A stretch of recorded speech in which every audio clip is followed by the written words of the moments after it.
जय हिंद। तो आपका स्वागत है आपके अपने यूट्यूब चैनल अनमोल ठाकुर रिसर्च सेंटर में। तो हम लोगों ने हिस्ट्री का इतिहास का चैप्टर शुरू किया था, यूरोप में राष्ट्रवाद उदय और विकास का। ठीक है, अभी तक हम लोगों ने 11 वीडियो तक कंप्लीट किया है। आज मेरा है 12वां वीडियो। पिछली क्लास में हम लोगों ने जो पढ़ा था वो पढ़ा था आपको जो फ्रांस में जो 1848 की क्रांति का आंदोलन जो शुरू हुआ था उसके बारे में पढ़ा था। ठीक है, आज बात करेंगे इटली के बारे में कि फ्रांस के बाद जो आंदोलन शुरू हुआ इटली में हुआ। मेरा कहने का मतलब है कि वीडियो अगर लंबा जा रहा है, ज़्यादा पार्ट में जा रहा है, तो अगर हमने यही कोशिश किया है इस वीडियो में कि हिस्ट्री वाले पोर्शन में कि हम एक एक चीज़ को लेते चले जहाँ से क्वेश्चन बनते हैं और जहाँ से क्वेश्चन बनने की संभावना होती है। ठीक है, कोई भी ऐसा पॉइंट नहीं है जिसको हमने नहीं बताया। तो बात करते हैं, हम लोग फ्रांस तक का पढ़ा था। फ्रांस में जो आंदोलन हुआ था उसके बाद आता है मेरा दूसरा नंबर जो था उसका क्या था, इटली का। किसका था? इटली का था। ठीक है, अब इटली के बारे में बात करें तो जैसे कि 1848 की जो क्रांति हुई थी, 1848 की क्रांति में इसके लपेटे में कौन सा आ गया था? इटली आ गया था। कौन आ गया था? याद रखिएगा, 1848 की क्रांति में 1848 के क्रांति के लपेटे में कौन आ गया था? इटली आ गया था। ठीक है, इटली आ गया। अब आगे की बात करें तो यहाँ का जो एक व्यक्ति थे मेजिन काबूर गैरिबाल्डी जैसे राष्ट्रवादी इटली के छोटे छोटे बिखरे राज्यों को एकीकरण करने का निरंतर प्रयास कर रहे थे। क्या करते? एकीकृत इटली का निर्माण करने की कोशिश कर रहे थे। कौन कौन था? एक मेजिन काबूर गैरिबाल्डी और राष्ट्रवादी गैरिबाल्डी थे। जो मेजिन काबूर और गैरिबाल्डी थे एक राष्ट्रवादी क्या थे? ये छोटे छोटे जो राज्यों में विभक्त था ना, माने कि छोटे छोटे शहरों एकीकरणों में इटली विभक्त था, हर छोटे छोटे पार्टों में विभक्त था। उसको क्या करने का प्रयास कर रहे थे? इसको एक संगठित यानी कि एकीकृत इटली का निर्माण करना चाहते थे। कौन कौन? याद रखिएगा, मेजिन काबूर गैरिबाल्डी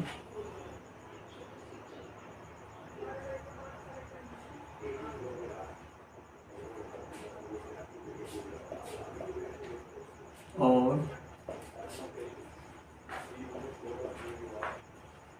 गैरिबाल्डी राष्ट्रवादी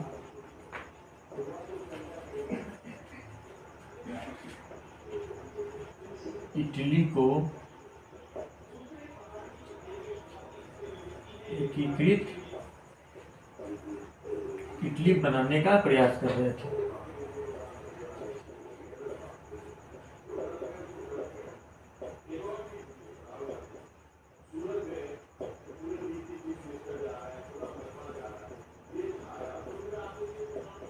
क्या कर रहे थे? इटली को, जो मेजिन काबूल और गैरिबाल्डी थो, क्योंकि इटली जो था ना कि छोटे छोटे पार्टों में क्या था, बटा हुआ था, तो इन लोगों ने क्या करा था? एकीकृत इटली बनाने का प्रयास कर रहे थे। ठीक है, और 1848 में इतावली राज्यों में विद्रोह की चिंगारी शुरू होगी। कब? 1848 में। कौन से राज्य में? आपके 1848 में इतावली राज्यों में।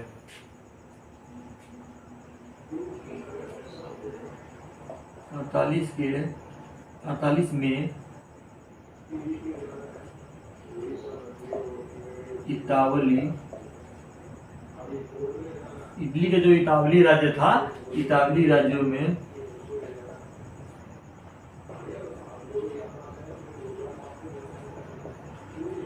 विद्रोह की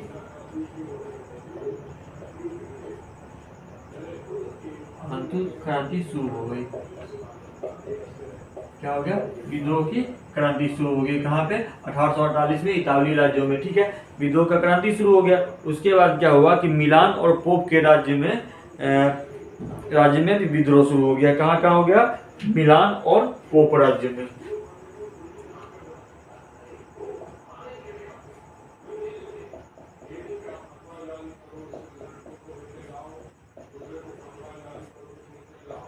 राज्य में विद्रोह शुरू हो गया। ठीक है, कहाँ कहाँ? इतावली राज्यों में विद्रोह शुरू हुआ, क्रांति शुरू हुआ, और मिलान और पोप के राज्यों में भी आपको क्या हो गया? क्रांति शुरू हो गई। तो बात करें इसके आगे की बात करें तो सर्डिनिया पेडमेंट का राजा चार्ल्स एडवर्ड ने मार्च महीने में उदारवादी संविधान की घोषणा की तथा इटली को राष्ट्रवादी से मिलाकर ऑस्ट्रेलिया के विरुद्ध युद्ध आरंभ कर दिया। कहाँ राजा के कौन नाम था? फर्डिनांड पिडमैंट। कहाँ के राजा थे? फर्डिनांड पिडमैंट के राजा चार्ल्स एडवर्ड ने, याद रखिएगा कि फर्डिनांड पिडमैंट के राजा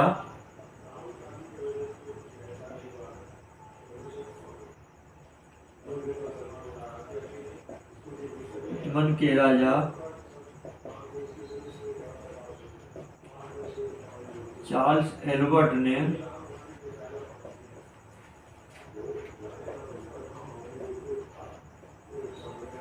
मार्च महीने में, किस महीने में? चार्ल्स एडवर्ड ने मार्च महीने में उदारवादी संविधान की घोषणा की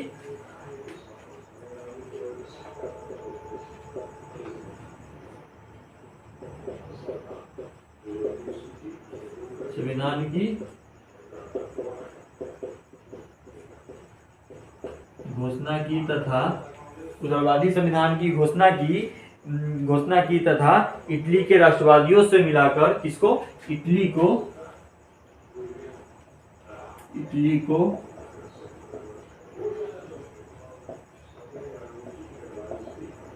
राष्ट्रवादियों से मिलाकर,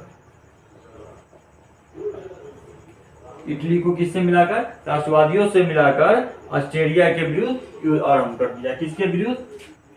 ऑस्ट्रेलिया के विरुद्ध।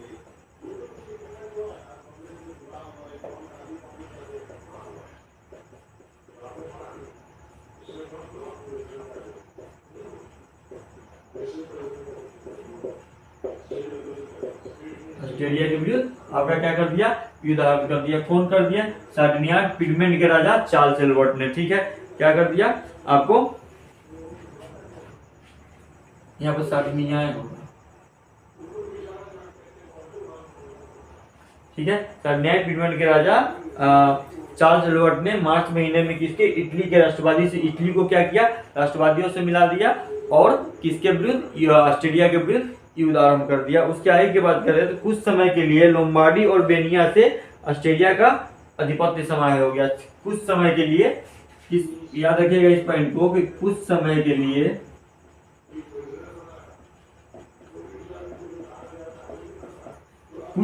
जब विद्रोह शुरू हुआ, युद्ध आरंभ हुआ, तो कुछ समय के लिए लोम्बार्डी और वेनेसिया, कौन कौन जगह?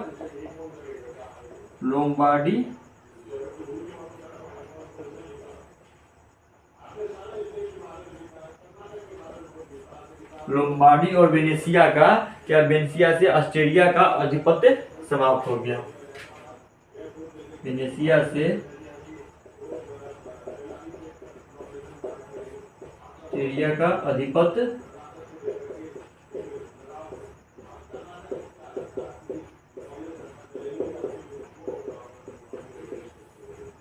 समाप्त हो गया। ठीक है, लेकिन क्या हुआ? कुछ समय के लिए, ज्यादा दिन के लिए, कुछ समय के लिए, परंतु यह क्या था? अस्थायी विजय। यह क्या था? परंतु यह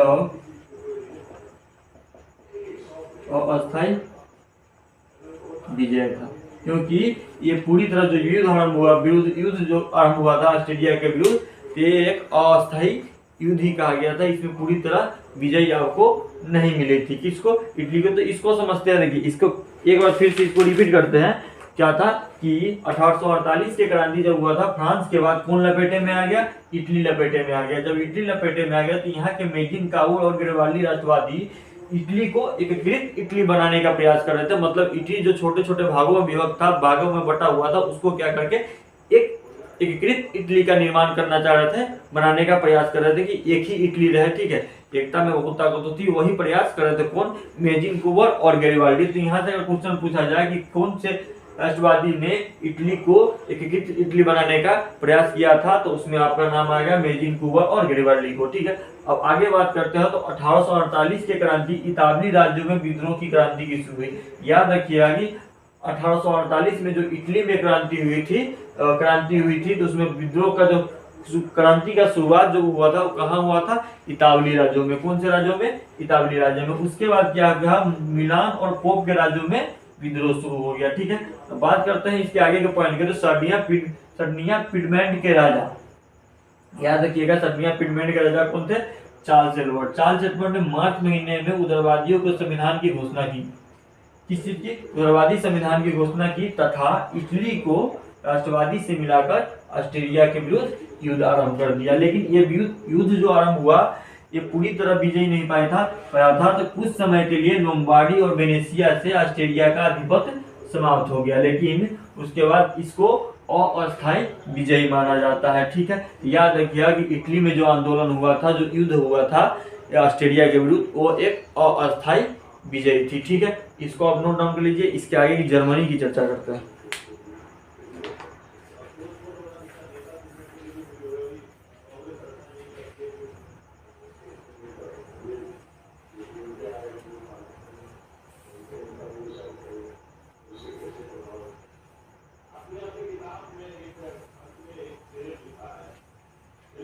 ठीक है, तो चलिए इसके आगे की चर्चा करते हैं। आपके अगला आता है जर्मनी।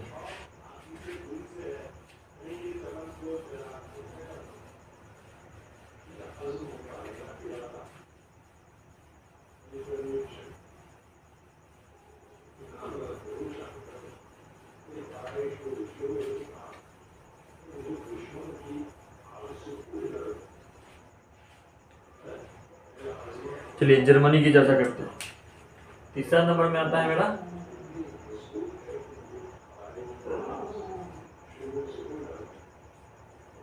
जर्मनी। अब जर्मनी की बात करते हैं तो 1848 में जर्मनी में भी क्या हुआ? एक क्रांति हुई। जो जर्मनी में जो क्रांति हुई कि ना, तो मेटरनिक के पतन के सूचना से उत्साहित होकर, जो जर्मनी में किसका चाहता था? मेटरनिक का। उसके पतन के सूचना से उत्साहित होकर राष्ट्रवादियों जर्मनी के विभिन्न भागों में विद्रोह शुरू कर दिया। विद्रोह शुरू हो गया। 1848 की जो क्रांति हुई थी उसमें कहा जर्मनी में भी क्रांति हुआ। जर्मनी में जब क्रांति हुआ भैया, तो मेटरनी के हारने की खबर सुन के वहां के राष्ट्रवादियों ने जर्मनी के विभिन्न भागों में क्या करना शुरू कर दिया? विद्रोह शुरू करना कर दिया। याद रखिएगा 1848 की क्रांति जर्मनी में भी हुई थी।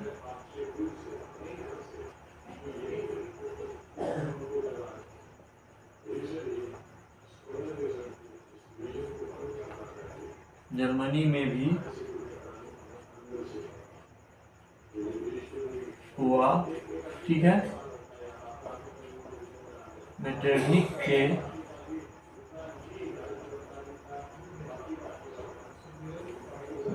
के पतन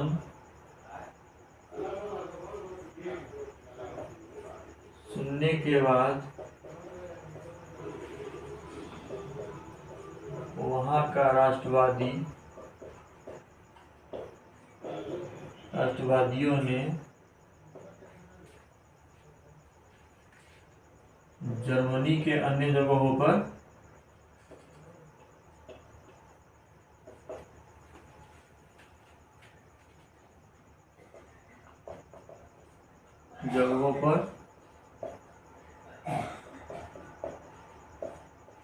विद्रोह शुरू कर दिया।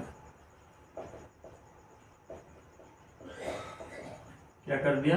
विद्रोह शुरू कर दिया। किसके? मेटरनिक के पतन, मेटरनिक के हार की खबर सुनने पर वहां के राष्ट्रवादियों ने अलग अलग जगहों पे क्या करना शुरू कर दिया? विरोध करना शुरू कर दिया। इसके आगे की बात करें तो आगे कहता है पर्सा के राजा फ्रेडरिक विलियम चतुर्थ ने वैज्ञानिक शासन की व्यवस्था की। याद रखिएगा कि पर्सा के राजा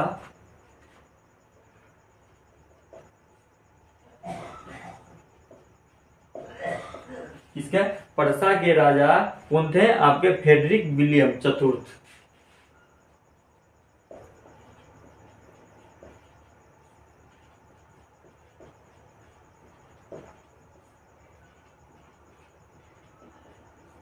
चतुर्थ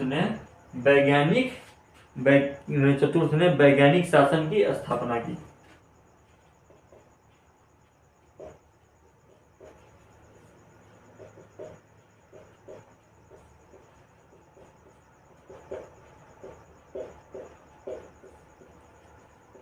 क्या किया? वैज्ञानिक शासन की स्थापना की। किसने?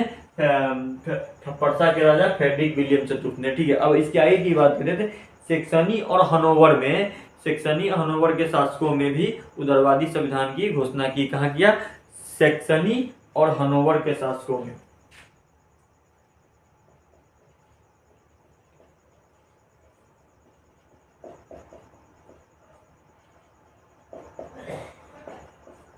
सैक्सनी और हनोवर के शासकों में भी उदारवादी संविधान की घोषणा की। हनोवर में भी,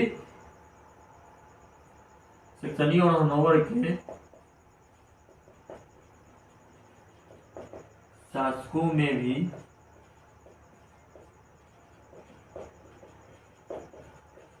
उदारवादी संविधान की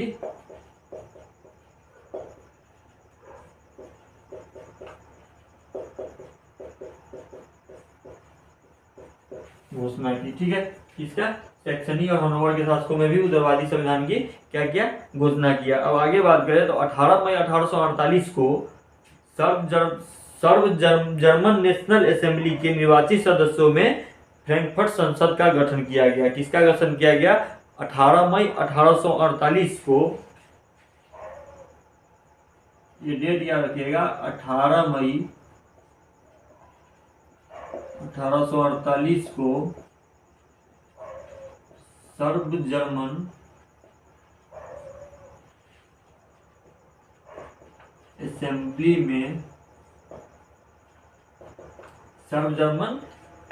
में क्या किया गया? निर्वाचित सदस्यों ने, किसने? निर्वाचित सदस्यों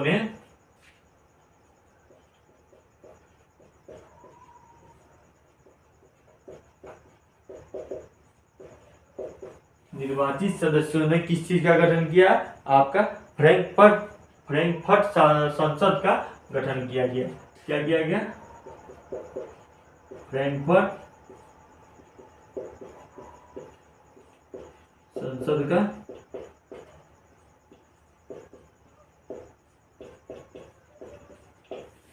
गठन किया गया। ठीक है, अब देखिए, अब इसके आगे की बात करते हैं। इसके आगे की बात करें तो संसद के फ्रेडरिक विलियम चतुर्थ को जर्मन का ताज दिया गया। किसे दिया गया? संसद ने फ्रेडरिक विलियम चतुर्थ को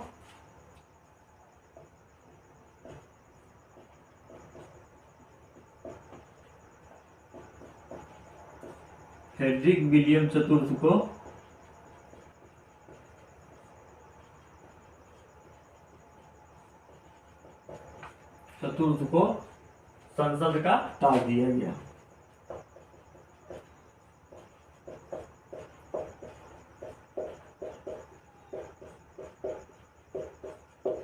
ठीक है, किसको दिया गया? संसद के फ्रेडरिक विलियम चतुर्थ को संसद का आपका ताज दिया गया। अब आगे बात करें तो विलियम उन राजाओं के साथ हो गया जो निर्वाचित सदस्य संसद के विरोधी थे। जब ये ताज दिया गया तो विलियम उन राजाओं के साथ हो गया, विलियम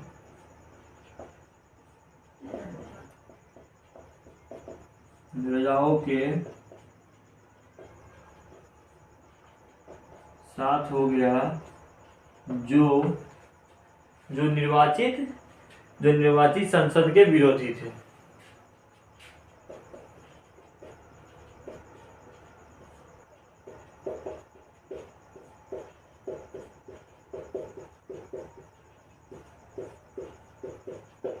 क्या थे?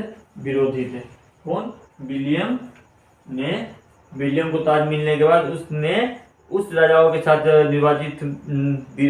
साथ हो गया जो निर्वाचित संसद के क्या थे? विरोधी थे। अब आगे बात करें, जर्मनी का एकीकरण का प्रयास जो था वो विफल रहा गया। क्या हो गया? इसके बाद क्या हुआ कि जर्मनी का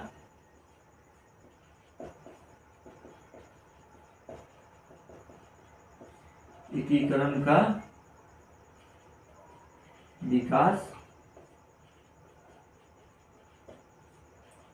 विफल हो गया। समझ गया? अब देखिए, इसको समझते हैं जर्मनी के बारे में। जर्मनी में क्या हुआ था? 1848 के क्रांति में जर्मनी में भी शुरू हुआ।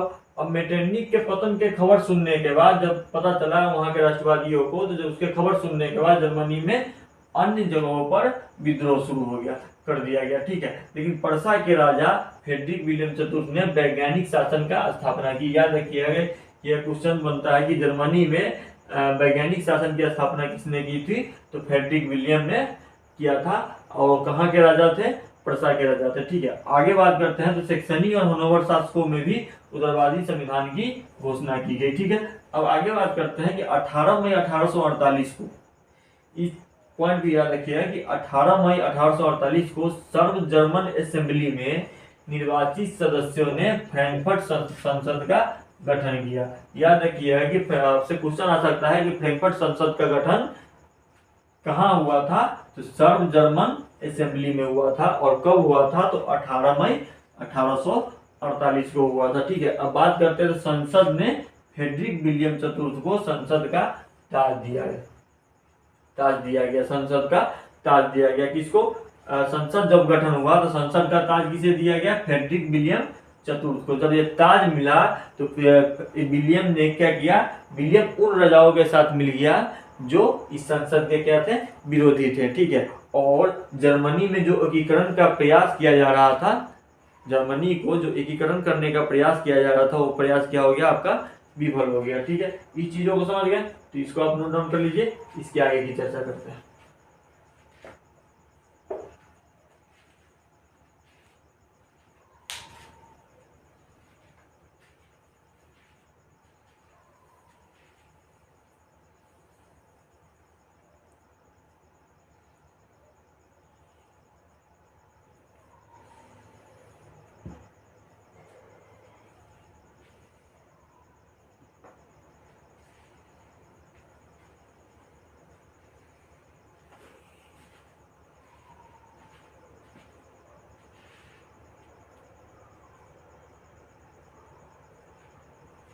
चलिए आगे बात करते हैं अपना चौथा, ऑस्ट्रेलिया के बारे में।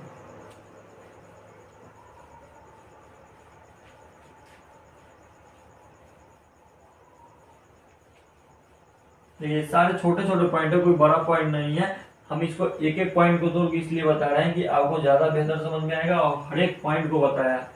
आप यूरोप के राष्ट्रवाद अभी तक जितने भी पढ़े हैं, आप किसी भी बुक से क्वेश्चन उठा के देख लो, मैं हर एक चीज को बताया है कि आपकी यूरोप के राष्ट्रवाद से आपका एक क्वेश्चन छूटेगा नहीं। भले ही पार्ट वीडियो ज़्यादा लगे, समय ज़्यादा लगे, धीरे धीरे खाओगे तो अच्छा खाओगे, इसीलिए समय ज़्यादा लगेगा, कोई दिक्कत नहीं है। आपका एक एक क्वेश्चन को हमने कराने का प्रयास किया है। ठीक है, तो आगे बात करते हैं। आगे आता है अपना चौथा नंबर जो आता है ऑस्ट्रेलिया का। ऑस्ट्रेलिया में जो आंदोलन शुरू हुआ था उसके बारे में चर्चा करते हैं।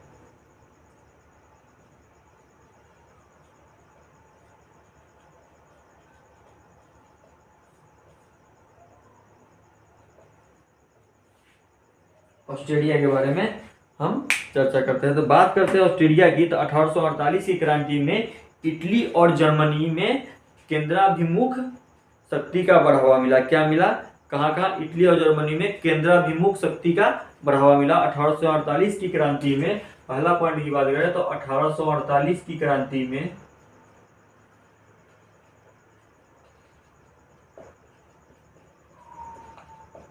में इटली और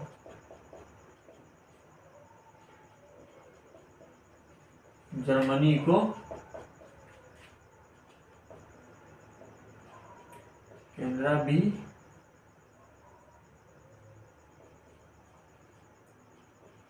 केंद्राभिमुख शक्ति का बढ़ावा मिला।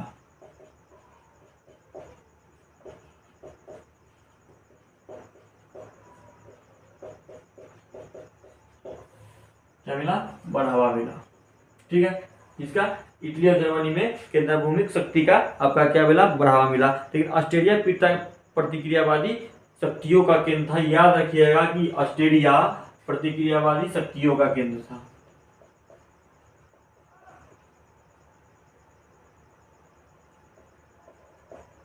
ऑस्ट्रेलिया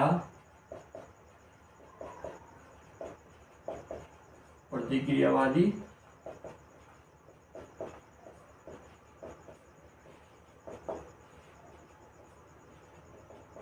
केंद्र था। ठीक है, इसका था ऑस्ट्रेलिया प्रतिक्रियावादी शक्तियों का क्या था? केंद्र था। अब आगे बात करते हैं तो इसकी निरंकुशता के विरोध जनता में उठ खड़ी हुई। ये क्या था ना कि ऑस्ट्रेलिया बहुत ही प्रतिक्रियावादी शासक था वहां पर, लेकिन ज्यादा किसी पे आप अत्याचार करोगे ना तो जनता भड़क उठेगी। जब जनता भड़क उठेगी तो अच्छे अच्छे चीज़ों को गिनना पड़ता। वही सेम चीज़ इसमें है कि इसकी निरंकुशता के विरोध जनता उब गई थी।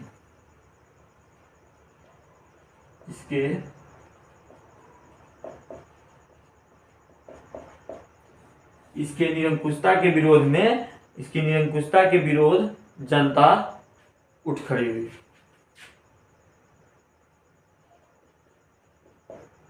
विरोध से जनता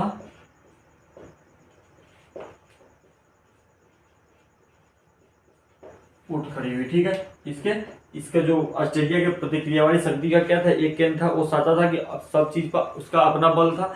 इससे क्या हुआ, जनता इससे उब गया। जब उठ खड़ी हुई तो मेटरनिख को ऑस्ट्रेलिया छोड़कर भागना पड़ा। क्या हुआ, जब जनता आपको उठ खड़ी हुई, जनता जब विरोध करने लगा तो क्या हुआ, मेटरनिख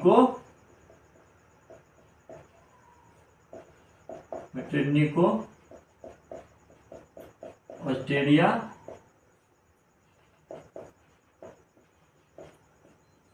छोड़कर भागना पड़ा। क्या करना पड़ा, भागना पड़ा। किसको, मेटरनिख को। कहाँ छोड़कर, ऑस्ट्रेलिया। इसके साथ ही संपूर्ण मेटरनिख व्यवस्था ध्वस्त हुई। जैसे ही मेटरनिख भागा उसके बाद क्या हुआ, इसके साथ ही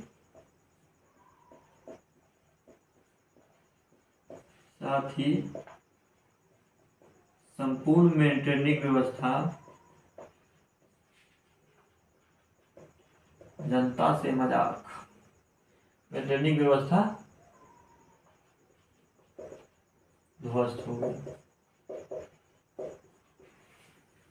ठीक है, इसके साथ ही संपूर्ण मेटरनिख व्यवस्था क्या हो गई, आपकी ध्वस्त हुई। ऑस्ट्रेलिया के सम्राट फेर्डिनेंड को उदारवादी संविधान लागू करना पड़ा। ऑस्ट्रेलिया के जो सम्राट था, कौन था, फेर्डिनेंड।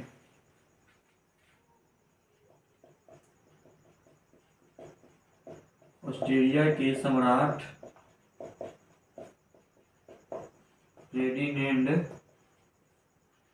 फेर्डिनेंड को क्या करना पड़ा, आपको उदारवादी संविधान लागू करना पड़ा। फेर्डिनेंड को उदारवादी संविधान लागू करना पड़ा। ठीक है, अब देखिए, अब इसको समझते हैं सही ढंग से ऑस्ट्रेलिया के बारे में कि ऑस्ट्रेलिया में जो विद्रोह शुरू हुआ था उसका परिणाम क्या था, उसके बारे में समझते कि 1848 की क्रांति में इटली और जर्मनी में केंद्राभिमुख शक्ति का बढ़ावा मिला। ठीक है, जब बढ़ावा मिला तो ऑस्ट्रेलिया क्या था, ऑस्ट्रेलिया एक प्रतिक्रियावादी शक्तियों का एक केंद्र था। क्या था, यहाँ पर एक प्रतिक्रिया, याद रखिएगा कि आपको से क्वेश्चन पूछेगा कि 1848 ऑस्ट्रेलिया जो था, प्रतिक्रियावादी का सबसे अधिक केंद्र कहाँ था, तो ऑस्ट्रेलिया में था। ठीक है, इसके बाद क्या था, जो ऑस्ट्रेलिया प्रतिक्रियावादी का केंद्र था ना, इससे क्या हुआ ना, इससे जनता, इसकी निरंकुशता का विरोध से जनता उठ खड़ी हुई। ये जो जनता पर अत्याचार करता था, इससे क्या हुआ, जनता कितना देर बर्दाश्त करेगा कोई चीजों को, जब बर्दाश्त नहीं करा तो विद्रोह शुरू हुआ। जब विद्रोह शुरू हुआ ना, तो मेटरनिख को क्या करना पड़ा, ऑस्ट्रेलिया छोड़कर भागना पड़ा। जनता अगर विद्रोह शुरू कर दे तो क्या होगा, मेटरनिख को ऑस्ट्रेलिया छोड़कर भागना पड़ा। उसके साथ क्या हुआ, संपूर्ण मेटरनिख व्यवस्था ध्वस्त हो गई। जो मेटरनिख ने बना के रखा था ना, वो सारे जो भागा ऑस्ट्रेलिया छोड़ के गया, उसके बाद क्या हुआ, संपूर्ण मेटरनिख व्यवस्था क्या हो गया, ध्वस्त हो गया। ऑस्ट्रेलिया के साम्राज्य को क्या करना पड़ा, इसको बोला कि भैया मेटरनिख तो भाग यहाँ से, मैं संभाल लेता हूँ। तो ऑस्ट्रेलिया के जो सम्राट थे वो क्या किया, उदारवादी संविधान लागू करना पड़ा। ठीक है, इसको नोट डाउन कर लीजिए, इसके आगे की चर्चा करते हैं।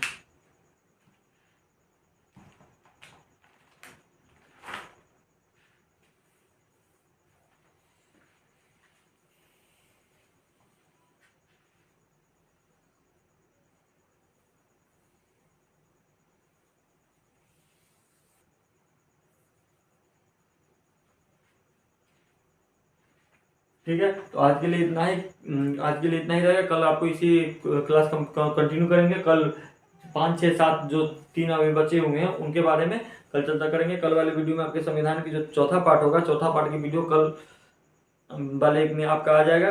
ठीक है, और उसके बाद हिस्ट्री और भारत का संविधान सभा जो चल रहा है वो आपको क्लास कंटिन्यू चलती रहेगी। बस सपोर्ट करते रहिए, प्यार बना के रखिए और ज़्यादा से ज़्यादा शेयर करें, लाइक करें, सब्सक्राइब करें। ठीक है, तो आज के लिए इतना ही। जय हिंद।